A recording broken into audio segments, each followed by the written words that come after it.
really nice. Everything. Lovely. And I think it's great. You know, positive energy, tolerance, compassion, all that's great. They uplift the city and they uplift everybody.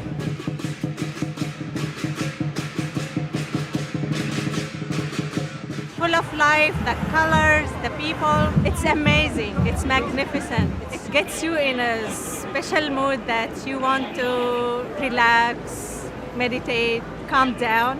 Especially in this city, we need this. I see a lot of happy people that seem to care about something important, but I don't really know much about what it's all about. I just know that it's some kind of a peaceful movement where they do a lot of prayer and meditation. And I know they've been looking for freedom to be able to practice their belief.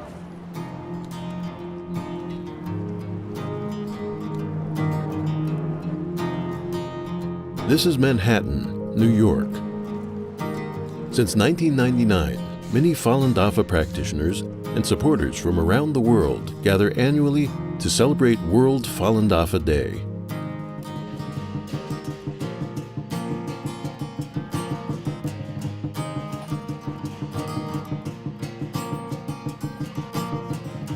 Falun Dafa, also called Falun Gong, is a meditation discipline that has brought peace, harmony, and health to many. From their smiling faces, it's hard to imagine what a lot of them have endured in China for insisting on their belief despite persecution. They spent years behind bars, being tortured and losing everything. In this special edition of Legends Unfolding, we bring you into a gathering of Falun Dafa practitioners in New York and get to know some of their personal stories.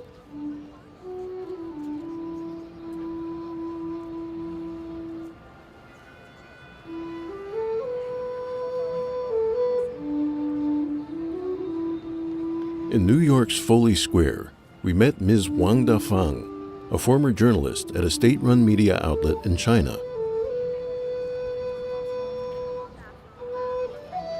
Her relationship with Falun Gong started in April 1999, 3 months before the crackdown on the group began. At that time, she heard rumors that a persecution would soon begin.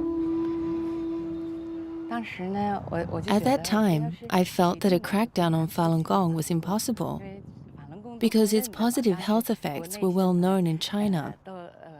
It was recognized by the government and media. I called my colleague in Beijing and asked him if the rumor was true.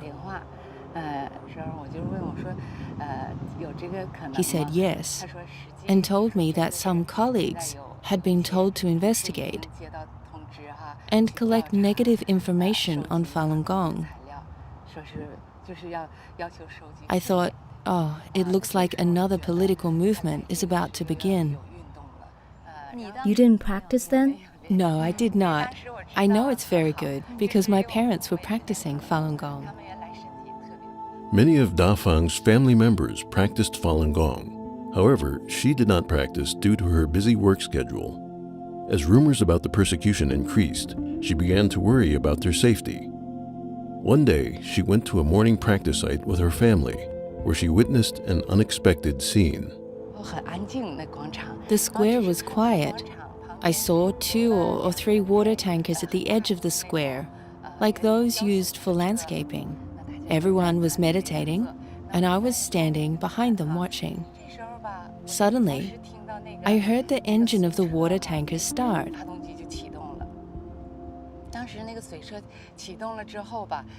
People stood on top of the tankers holding thick hoses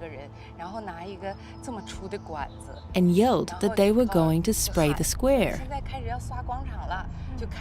Then they started to spray directly onto the meditating practitioners. So they sprayed at the people instead of the ground. Indeed, I was very surprised because they deliberately aimed the water at these practitioners. I was shocked. How could this happen? This kind of group practice was common in China. Before the persecution, almost every Chinese person knew someone who practiced Falun Gong. Every morning before work, the practitioners would go to parks to practice the 5 sets of gentle exercises. They also tried to improve their morality by following the teachings of truthfulness, compassion, and forbearance in their daily lives. According to the Chinese government, over 70 million people practiced Falun Gong, more than the number of Chinese Communist Party members. This widespread popularity and the Chinese traditional values it embodied caused panic in the regime, which follows Marxism and atheism. In 1996, Falun Gong's main book, Zhuan Falun, was banned. In 1997 and 98, Luo Gan, then Secretary of the Central Political and Law Committee, ordered the public security forces to investigate Falun Gong, but found nothing that could be used as an excuse for a crackdown. From the beginning of 1999, many Falun Gong practice sites throughout the country started to experience harassment from public security agents. What Da Fang witnessed was a typical scenario before the launch of a large political movement. I felt bad. My sense of justice made me want to help them. I felt like I should be one of them. I ran over and sat down next to them in the front row. The pressure of the water column was intense. I couldn't open my eyes and breathing became difficult. I was very angry. As the water sprayed down, I heard some female practitioners near me weeping and murmuring, "Why are they doing this to us?"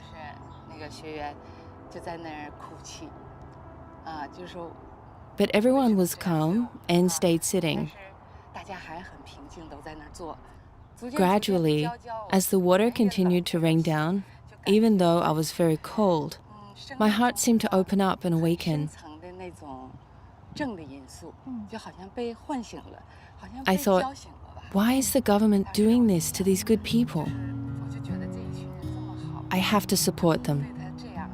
I want to stand with them.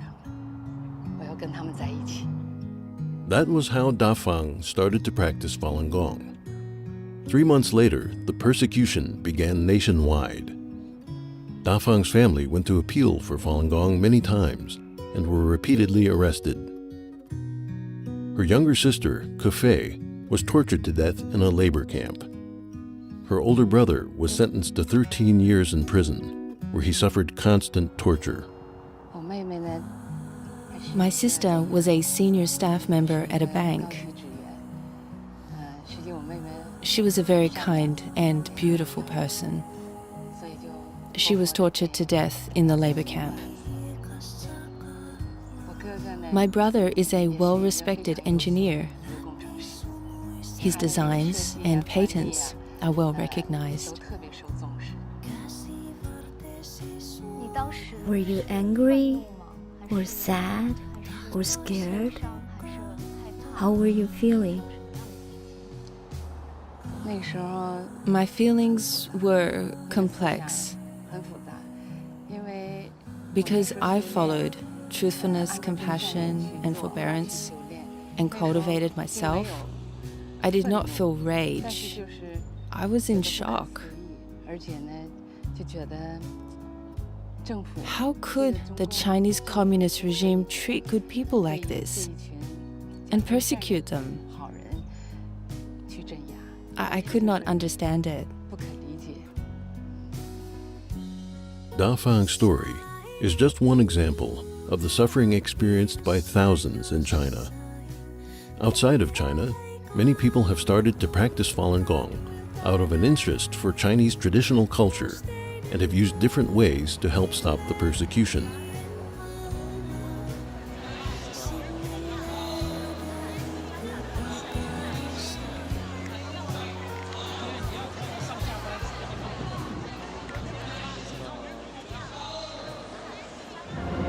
Where are you from? I'm from Israel. I'm from Taipei, Taiwan.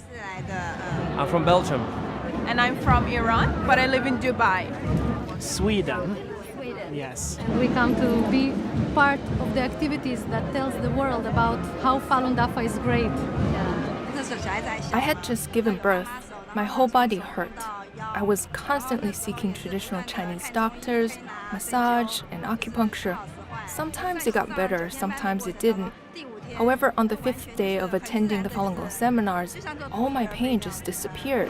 And following the three principles, truthfulness, compassion, tolerance, it gets challenging, especially in this world where there's lots of chaotic things happening, but these values really add a lot of things to your life and makes you really stand out. This is the way to find the inner peace. I think this is something that many people are searching for these days. We are going to walk in this parade, and I think that we can reach many people with our information about the persecution and what is Falun Gong, and also show that it's so many people around the world who practice Falun Dafa.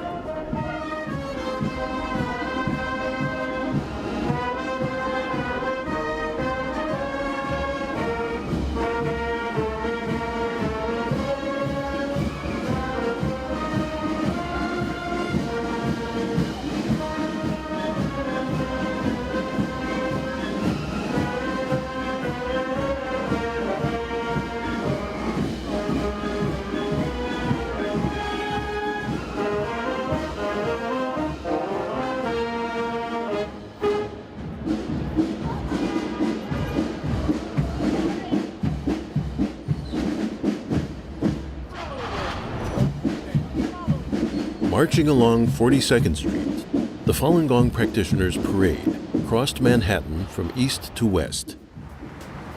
After the parade, the production team arrived at Times Square.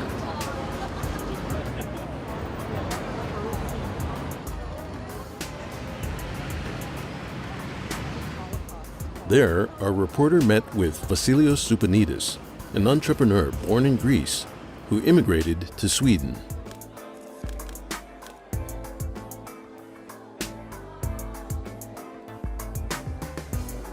Ever since 1998, his life and career have been closely linked to Falun Gong.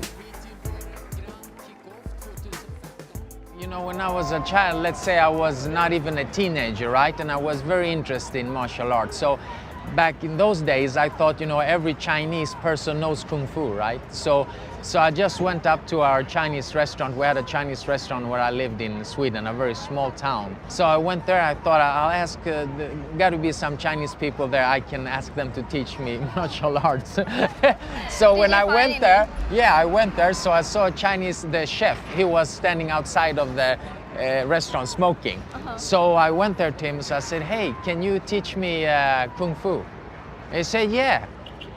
So he just put away his cigarette. He said, you just do like this, you just kick like this. So he showed me a kick, What kind of kick? Can you do it? Just straight ahead like this, straight up, Okay. So I thought, okay, I'll do that. So I went home and I started practicing.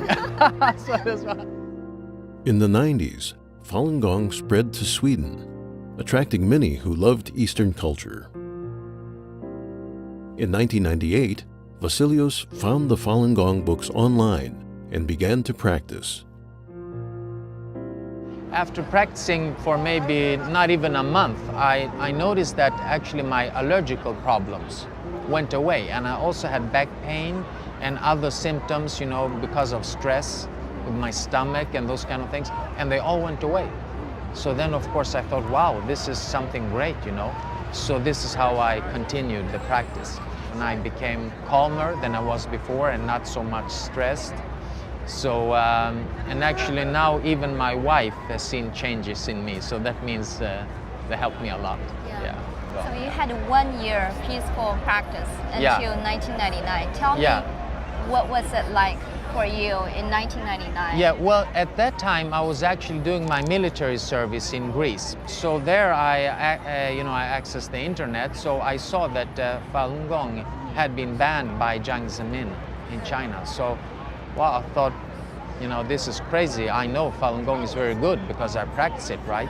So immediately I started telling my, my fellow soldiers that, about Falun Gong and about it's being banned in China and those kind of things. And then me and my wife, we started talking, how can we make more people know about what's happening in China? After finishing his military service in Greece, Vasilios returned to Sweden to work in a telecommunications company. In his spare time, he sent emails to China, attempting to expose the lies spread by the Chinese government to incite hatred against Falun Gong. However, China's internet censorship made sending these messages very difficult. One day, he suddenly had an idea. If he had his own telecommunications company, he would be able to use large numbers of phone lines to break through the information blockade. With that thought, Vasilios started his own company. After work hours, the company's 15 phone lines would all be used to send fax messages to China, exposing the persecution of Falun Gong. Because we thought that what's needed actually is the free flow of information, right? To stop the atrocities, what's going on in China. And we thought that the best way to do that was to inform the Chinese themselves about what's actually happening. I remember during the vacation, we faxed around the clock. So then our operator, they called me in August and said, hey, we think your modems have been hijacked. I said, why do you think that? He said, because you have 152,000 phone calls to China in July. In July? Yeah, so that was the faxes we were sending. In 1 month? Yeah. In 2011, Vasilios was named Business Pioneer of the Year, which is awarded by the Swedish king to only one entrepreneur with a foreign background each year. It's very interesting that it said, in this why I received the award, it was also because my work for human rights. Yeah. So that was very nice to receive. For your outstanding business. Yes, and also for my work for human rights. Yeah. And this is the same king that gives out the Nobel Prize, right? Yeah, sure. Yeah. It's wonderful. Yeah, it's a Swedish king. Yeah. Well, I think there's a Chinese saying, shan you shan bao, you bao, right? So I think I received this award actually because, I did something good, so I received something good. I think this saying is, in all cultures, also in Sweden, yeah.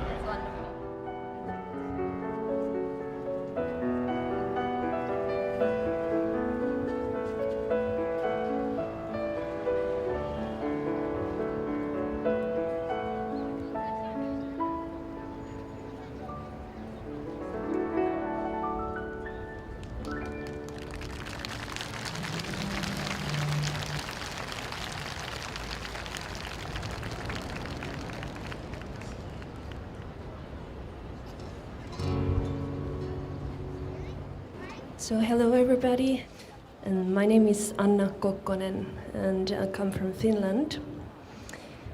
And I started to practice Falun Dafa in 2006, so it's almost 9 years now.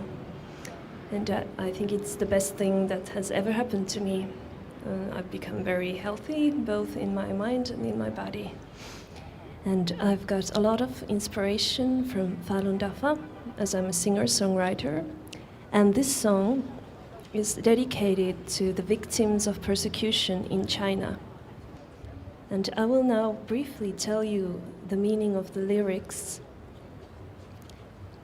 Light up a new candle. Let the flames spread from heart to heart. The lights will shine behind the bars and wipe away the trail of tears.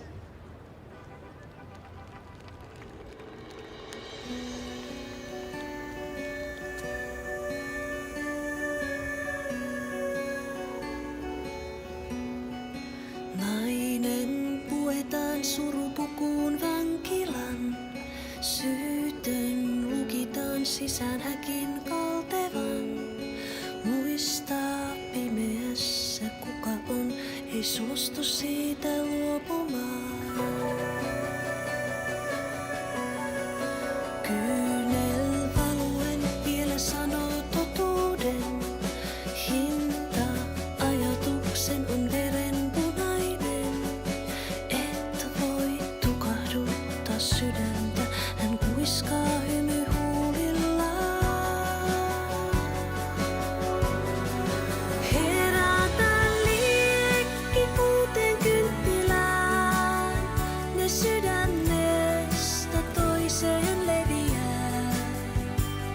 Valot loistaa kaltereiden taa, kasvoilta jää sulattaa kultainen maa.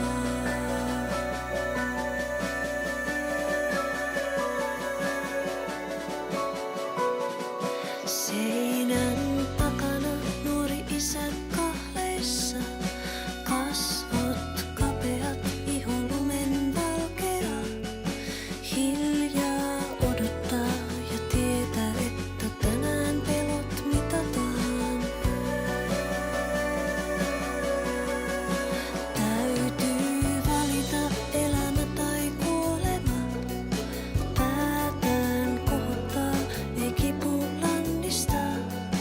Pintaa syvemmällä sydän sykkii vahvempana kuin milloinkaan. Herätään liekki uuteen kynttilään, ne sydämestä toiseen leviää. Valot loistaa kaltereiden taa, kasvoilta jää sulattaa. Kultaiset siivet maata koskettaa, sydänlangat yhteen punotaan. Tänä yönä aamu sarastaa, kyynelten tie katoaa kultainen maa.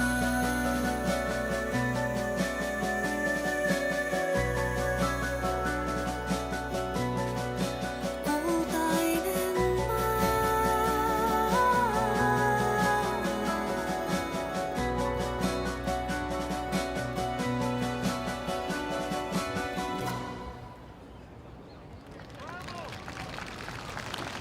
Thank you very much, and I hope the persecution will end soon.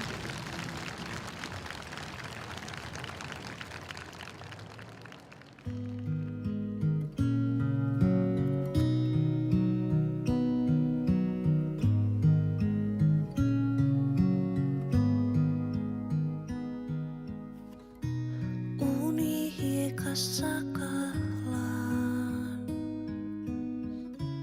läpi sumuisen maan. Käsivartesi suojaan, tahtoisin nukahtaa.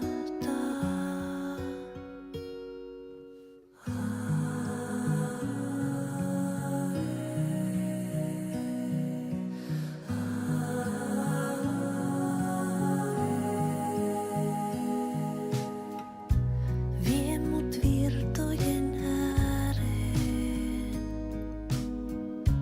paikkaan kaukaiseen, missä vesi on kristallin kirkasta ja taivas avaraa. Salainen puutarha piilossa jossain, minne ei kaupungin kaduilta näy. Ruoste